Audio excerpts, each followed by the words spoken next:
Hello friend, कैसे हो? आप अच्छे होंगे। फिर से एक नए वीडियो में वेलकम करता हूं फ्रेंड। ये एमएस वर्ड का मैंने सीरीज स्टार्ट करके रखा हुआ है, ठीक है। तो ये बेसिक पार्ट ही चल रहा है। अगर आप जॉब कर रहे हो या फिर कहीं पे कंप्यूटर कोर्स कर रहे हो, ठीक है, तो आपको यहाँ पे ये जो मैं सीरीज चला रहा हूँ, ठीक है। तो मैं आज आप लोग को इस वीडियो में होम टैब के अंतर्गत आपको ये पैराग्राफ सेक्शन आता है, इस पैराग्राफ सेक्शन के पूरे ऑप्शंस को बताने वाला हूँ, जो आपको बहुत ही हेल्प करेगा कहीं भी जॉब के लिए या फिर कहीं भी लिखने के लिए, ठीक है फ्रेंड। तो यहाँ पे मैं पहले कुछ मैटर ला देता हूँ मैटर वर्ड पे, ताकि मैं आपको उसी पे एक्सप्लेन कर सकूँ फ्रेंड, ठीक है। तो यहाँ पे मैं इक्वल रैंड किया, ओपन ब्रैकेट और क्लोज ब्रैकेट किया और एंटर। तो जैसे एंटर करोगे आपको वर्ड कुछ मैटर लिख के प्रोवाइड कर देता है। मैं इसलिए इस मैटर को रख रहा हूँ ताकि मैं आपको सारी चीज़ों को एक्सप्लेन कर सकूँ इसी। तो पैराग्राफ आपका जो सेक्शन दिख रहा है होम टैब के अंतर्गत, मैं आपको इसी सारे ऑप्शंस को बताने वाला हूँ फ्रेंड, ठीक है। तो ये मैटर मैंने सेलेक्ट करके रख दिया। और हाँ फ्रेंड, अगर आप मेरे चैनल पर नए हैं तो चैनल को सब्सक्राइब और वीडियो को लाइक ज़रूर करिएगा। कोई भी कमेंट हो तो मुझे कमेंट भी करिएगा फ्रेंड। तो यहाँ पे मैं सबसे पहले जो बात करने वाला हूँ पैराग्राफ में आपको क्या क्या चीज़ें इंपॉर्टेंट है, ये चीज़ें आपको आना ज़रूरी है, ये इंपॉर्टेंट है, इसलिए मैं इसको बता रहा हूँ। तो होम टैब में आपको पैराग्राफ सेक्शन मिलेगा, ठीक है। यहाँ पे आपको जो पहला मिल रहा है वो बुलेट एंड नंबर, यानी तो यहाँ पे आपको अगर जब आप कोई पैरा लिखते हो फ्रेंड, तो आपको यहाँ पे कुछ अगर बुलेट्स नंबर लगाने होते हैं, जैसे पॉइंट वाइज बताने होते हैं, तो आप यहाँ पॉइंट्स को या फिर कोई यहाँ पे सिंबल आप यूज़ कर सकते हो। इसको यूज़ करने से फ़ायदा ये है कि जब आप एंटर करोगे तो अगली पैरा पे जाओगे तो आपको यहाँ पे वो बुलेट्स ऑटोमेटिक लग जाते हैं। अब जैसे यहाँ पे मैं गया इस एरो पे, तो यहाँ पे मैं कोई गोला लेता हूँ, तो देखो वहाँ पे आपको शो हो रहा होगा।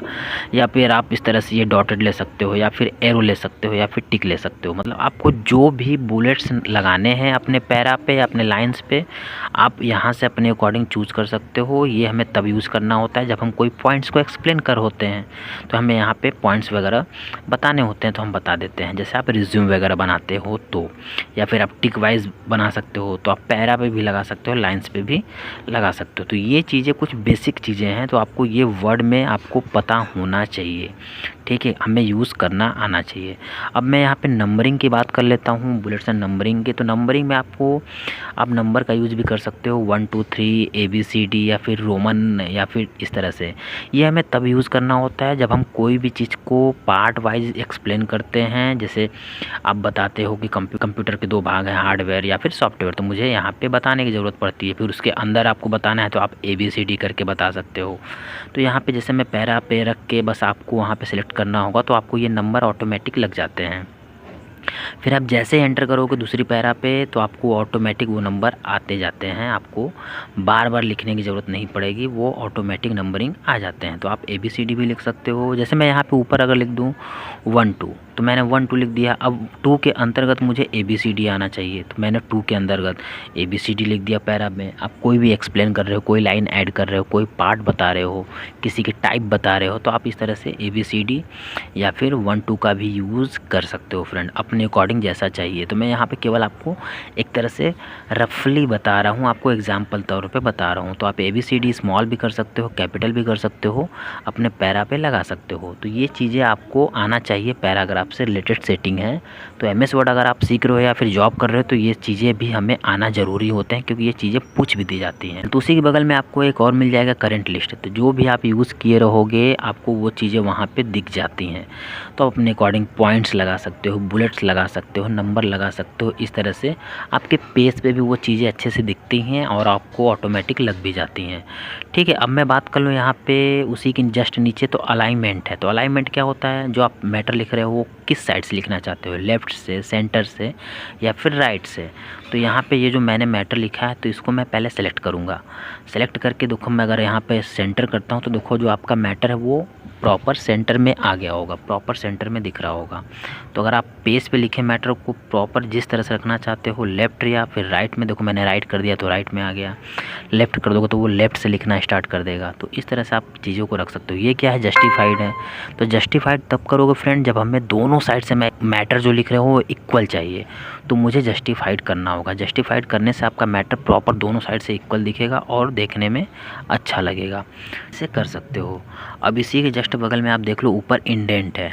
तो ये इंक्रीज़ इंडेंट है और डिक्रीज़ इंडेंट है। इंडेंट क्या होता है, इसका यूज़ आप कब करोगे फ्रेंड, इसका यूज़ आप तब करते हो जैसे कोई पोएम्स वगैरह आप लिखते हो, तो आप मैटर लिख दो, उसके बाद डिक्रीज़ कर दो, तो आपको वो इंडेंट के साथ इस मैटर आ सकते हैं। ये चीज़ें आप एंटर करके भी कर सकते हो, लेकिन इंडेंट का यूज़ करने से आपको प्रॉपर उतने लाइंस खिसक जाते हैं, डिक्रीज़ हो जाते हैं, इंक्रीज़ हो जाते हैं, तो आपको यहाँ पे चीज़ों को करने में आसानी हो जाती है।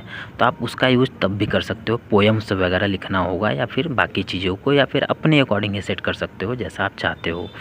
तो आप इसका भी यूज कर सकते हो, डिक्रीज़ या फिर इंक्रीज़ का। ठीक है फ्रेंड, तो इसको मैं वापस कर देता हूँ। इसमें 1-2 ऑप्शंस और हैं, जैसे यहाँ पे आपको दिख रहा होगा लाइन एंड पैराग्राफ स्पेसिंग।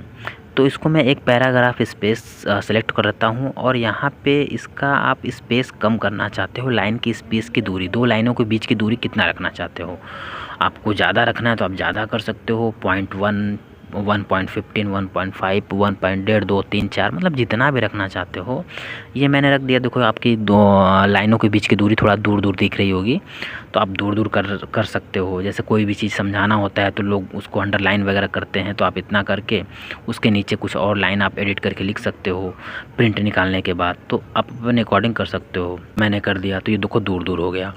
तो आप अपने अकॉर्डिंग लाइन के बीच की दूरी आप स्पेस भी कम कर सकते हो या फिर बढ़ा सकते हो। यहाँ पे अगर मैं 3 कर दे रहा हूँ, या फिर लाइन स्पेस ऑप्शन में अगर जाते हो तो आप अपने अकॉर्डिंग, जैसे आपको 3 से ज़्यादा भी करने हैं, 4 करने हैं, तो वहाँ पे दिख तो रहा ही नहीं है, तो आप अपने अकॉर्डिंग 4 या 5 भी कर सकते हो, बढ़ा सकते हो, या फिर कम ही करने हैं, 1 से भी कम करने हैं। 1 कर दिए, देखो ये पास हो गई लाइन की स्पेस। तो आप सोच रहे हो कि मुझे इससे भी पास करनी है, तो आप 0.9 या फिर 0.8 कर सकते हो। तो वहाँ पे जाके 0.8 या फिर 0.9 भी कर सकते हो। तो आपको क्या करना होगा, आपको उसी पे जाना होगा और यहाँ लाइन स्पेसिंग ऑप्शन में जाना होगा, और यहाँ 8 लिखा हुआ है, तो आपको 8 पे जाके 0.7, देखो मैंने जैसे किया, आपको वो बहुत ही लाइन की स्पेसिंग की जो दूरी है बहुत क्लोज़ हो गई। तो आपको ये चीज़ें भी क्लियर हो रही होंगी, लाइन की स्पेस के बीच की दूरी या बाकी चीज़ें। अब इसमें क्या बचा है, इसमें फिल कलर है। तो फिल कलर जो आपका पैरा लिखे हो उस पैरे को कलर कर देगा, वो फिल कलर हो जाएगा। अगर आप कोई शेप लिए हो तो शेप कलर में जाके आप फिल कर सकते हो। तो ये मैंने पैरा को कर दिया सेलेक्ट। अगर आप पैरा अलग अलग कलर पर दिखाना चाहते हो तो दिखा सकते हो शेप फिल कलर से, या फिर आपका एक एक पैरा सेलेक्ट हो जाएगा। अगर आप पूरा सेलेक्ट करना चाहते हो तो पूरे को सेलेक्ट कर लो और वहाँ पे कलर को फिल भी कर सकते हो। ठीक है फ्रेंड, तो आई होप आपको ये भी चीज़ें समझ में आ गई। उसके बगल में क्या है, उसके बगल में ये बॉर्डर है। तो बॉर्डर का यूज़ आप कब करोगे, जब आपको जो मैटर लिख रहे हो आप सोच रहे हो उसके आउटसाइड बॉर्डर लग जाए प्रॉपर। तो ऑल बॉर्डर कर दोगे तो आपको पूरा जो मैटर है वो बॉर्डर के अंदर दिखेगा, बिल्कुल टेबल के अंदर दिखने वाला है जैसे आपको प्रॉपर दिखता है।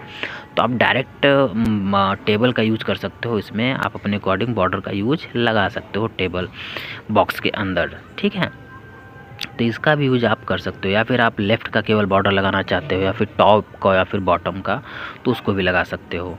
तो इस तरह से आप इनसाइड बॉर्डर या फिर आउटसाइड बॉर्डर भी लगा के हटा सकते हो। तो ये आपके पैराग्राफ के ऑप्शंस थे जो मैंने पूरे आपको बता दिए हैं। ठीक है, तो एक एक पार्ट को समझा रहा हूँ मैं, वीडियो ज़्यादा बड़ा नहीं कर रहा हूँ। आप एक एक ऑप्शंस को समझते जाओ, जो इम्पोर्टेंट है मैं वही बताने की कोशिश करूँगा फ्रेंड्स। नहीं, हाँ, एक ऑप्शन इसमें और है जो हाइड और शो होता है। इसका यूज आप कब करोगे, इसका यूज तब करते हो जब आपको ये जानना है कि मैं कहाँ कहाँ पे एंटर दिया हूँ, कहाँ कहाँ पे पैराग्राफ चेंज हुआ है। तो वहाँ पे वो एक सिंबल बन जाता है, ताकि वो आप यहाँ से देख सकते हो कि हाँ मैंने यहाँ एंटर किया था, मैंने यहाँ एंटर किया था। तो जहाँ जहाँ एंटर करोगे वो चीज़ें आ जाएंगी। हटाना है तो आपको उसी पे क्लिक कर दोगे, वो चीज़ें हट भी जाएंगी। तो ये आपका ये सारे ऑप्शंस थे जो मैंने वीडियो में आपको बताया MS वर्ड में। ठीक है, तो और आपको कोई भी क्वेरी या फिर कमेंट हो तो मुझे कमेंट करिएगा फ्रेंड। आज के लिए इतना ही रखते हैं फ्रेंड, मिलते हैं नेक्स्ट वीडियो में। Thank you.